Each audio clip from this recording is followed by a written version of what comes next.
সুরঙ্গ মাসুদের চরিত্রটা তাণ্ডবে যেভাবে আছে সেটা আমার কাছে মনে হয়েছে this is one kind of cameo. কারণ একসময় যখন আমি নাটক করতাম তখন আমাকে বলা হতো যে অপূর্ব আর আপনারা নিয়ে একটা নাটক করি। সো আপনারা যে প্রসেসের কথাটা বলতেছেন এটা রং।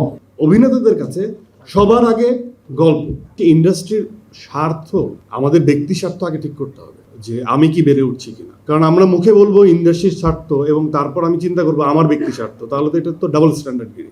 সো আপনারা ইন্ডাস্ট্রির অংশ, আপনাদের স্বার্থ চিন্তাও করবেন যেমন, ইন্ডাস্ট্রির স্বার্থ তেমন চিন্তা করবেন। তো সেই জায়গার থেকে আমার কাছে মনে হয় যে কোলাবোরেশন ওয়ার্ক, যেটা দুজন মানুষ একসাথে কাজ করবে, সেই আন্ডারস্ট্যান্ডিংয়ে আসা উচিত, সেটার এক্সক্লুসিভিটি থাকা উচিত। মুখে মুখে বলে দিলাম যে এটা একটা ক্যামিও, স্পেশাল অ্যাপিয়ারেন্স বাংলাদেশে হয় না।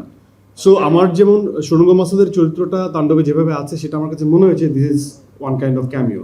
কারণ একটা চরিত্র এসে একটা ইউনিভার্স ওপেন করে যাচ্ছে। কারণ সুরঙ্গ মাসুদ তো তাণ্ডবের কোনো অংশ না। তো সে এসে যখন তাণ্ডব ট্যুর এই ইউনিভার্স তৈরি হয় বা সুরঙ্গর ইউনিভার্স তৈরি হয়, সেটা খুব প্রমিসিং।